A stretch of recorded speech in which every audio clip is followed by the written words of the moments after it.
going on, good people? I am Nikki, and I am here on Voice and Value, where I use my voice to express my valuable opinion in a non-critical and unbiased way. Here I go, minding my own business while all up in somebody else's. Today, I'm calling all the Latruth Saga content creators into the spotlight. Several Black content creators have gathered on YouTube and Facebook to blog about the infamous Latruth Saga.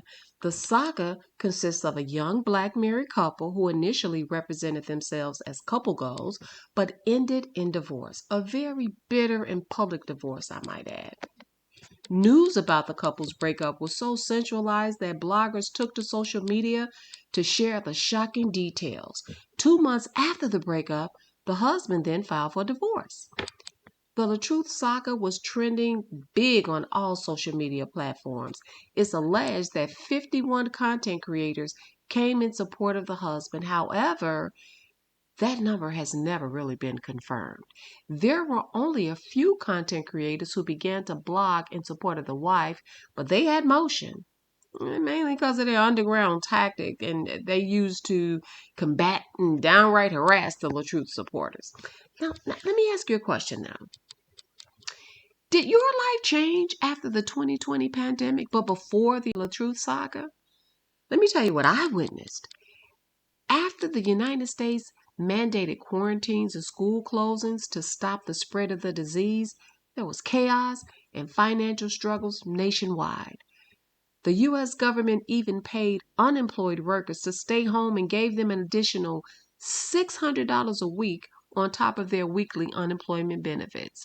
As you might guess, some people were making more on unemployment than they were when they were working full-time on their low-wage jobs.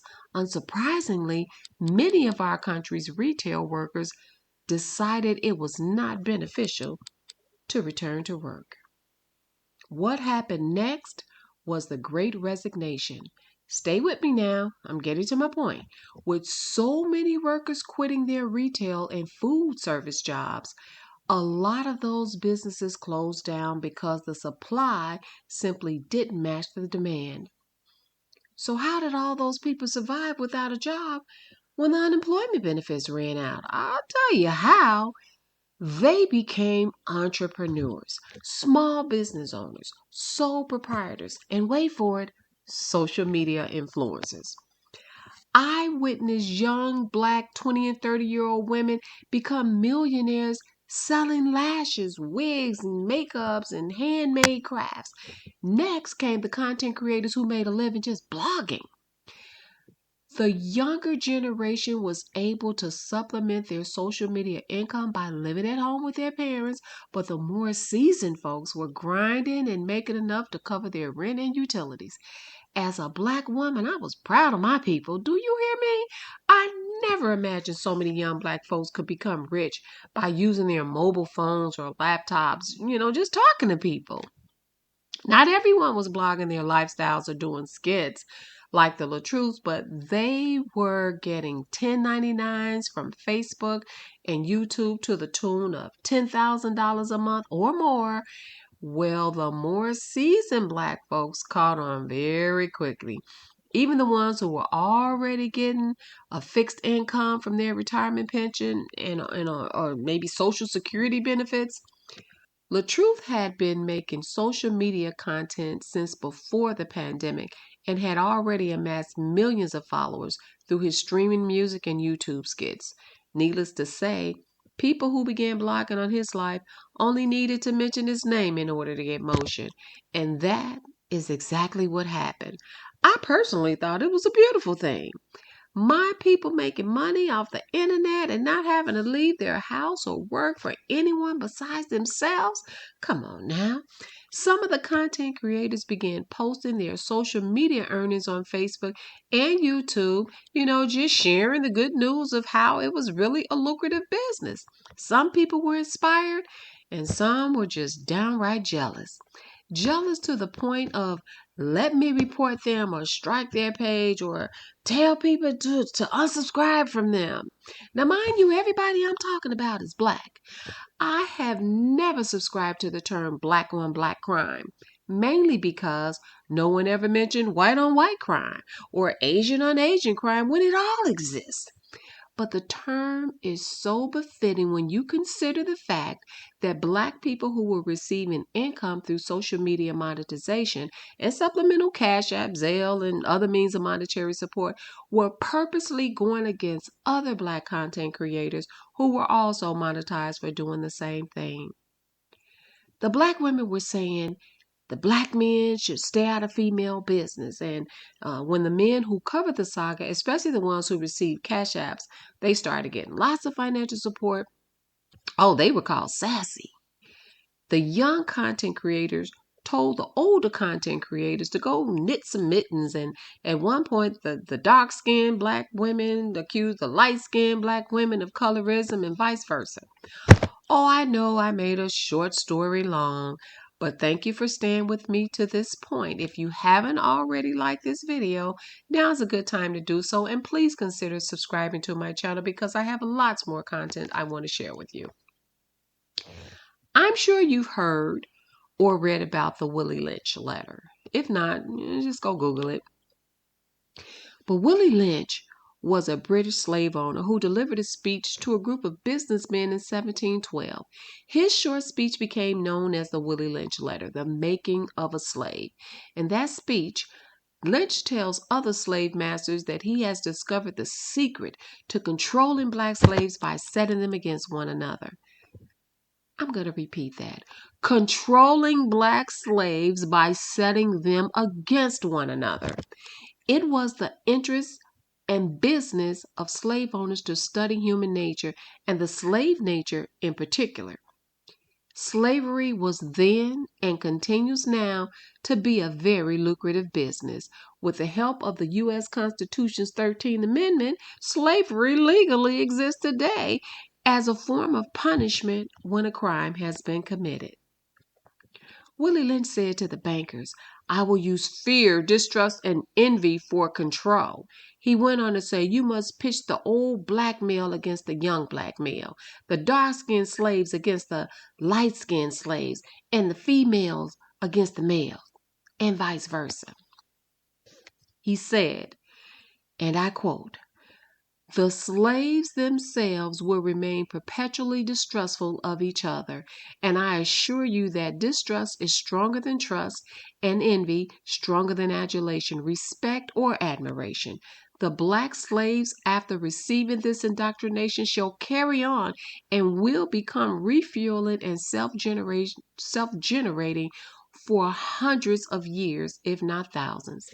End quote. Has anyone witnessed division amongst a group of Black individuals on social media? I'm talking about young versus old, or dark skin versus light skin, or pretty versus unattractive, or struggle life versus the soft life. Were people being accused of being jealous? Envious of each other?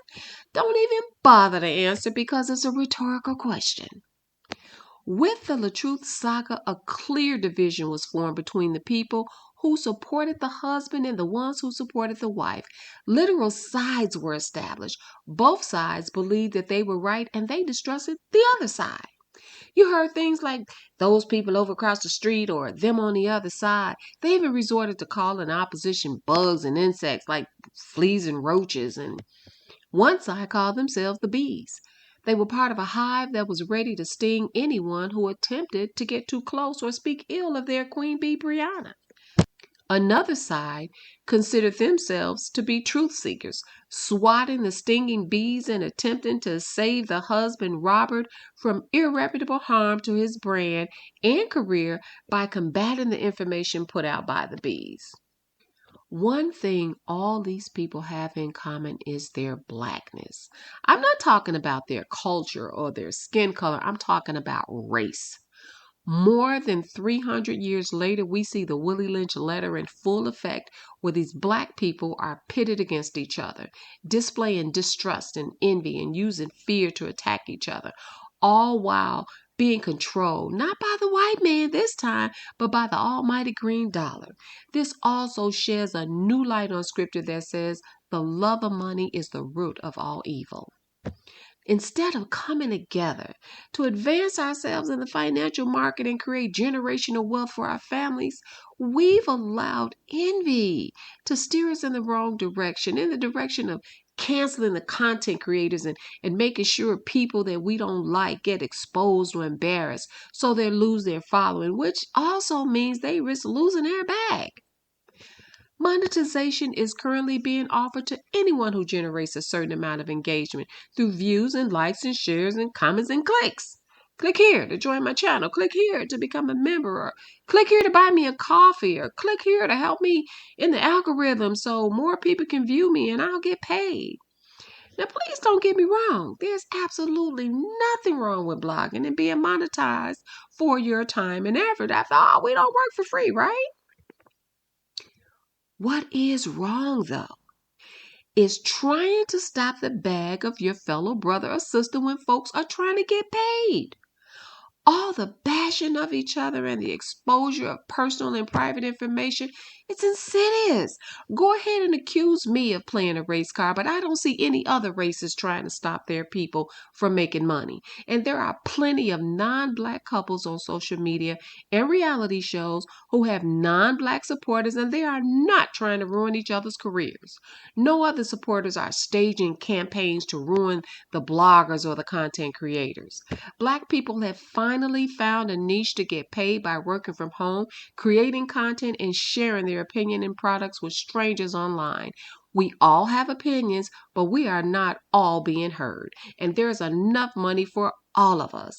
I have seen those young 20 and 30-year-old black women and men become millionaires. They're selling makeup and lashes on YouTube, and young black men are vlogging their relationships and getting millions of followers, which turns into hundreds and thousands and oftentimes millions of dollars through content creation. We no longer have to work long hours on a job that we abhor just to receive a paycheck that's barely enough to pay our bills. Some people work 2 and 3 low-paying jobs just to be able to pay rent and put groceries on the table. Some people graduate from college with multiple degrees just to find themselves job seeking for careers that pay them less than what the content creator demand. And there is actually demanding twice as much of their time on the job. I want to know why there is so much jealousy amongst our people when someone who's younger than us or someone that we deem to be less smart or less qualified as us becomes successful. I can only believe it's a self-esteem issue. We see young black people living in mansions and driving expensive cars, and the hateration immediately begins to form. Struggle is not a thing, people. Instead of being jealous and preying on their downfall, why not use them as an inspiration to secure the bag for your own self? If we support our own race instead of trying to ruin each other's success, there will be far more black people in the rural population of millionaires and billionaires, that 1% you hear them talking about. If I hear one more person tell Robert or Brianna to get off social media, I swear I'm going to scream. Robert and Brianna have been making a successful living off social media for years, which have afforded them a very comfortable lifestyle, enough to take care of themselves and their children. Why in the heck would they opt to work for a millionaire and make $25 an hour when they can consistently make $25,000 a month by being content creators? We met the Latruth couple on social media and they were entertaining us. If we saw something we didn't like or disagreed with, we didn't try to get them canceled. We just kept scrolling and stopped at the next shiny object on social media. Now, just because the couple decided they no longer wanted to be a couple, people are fighting against other people who have chosen to speak in support of or opposition to this couple.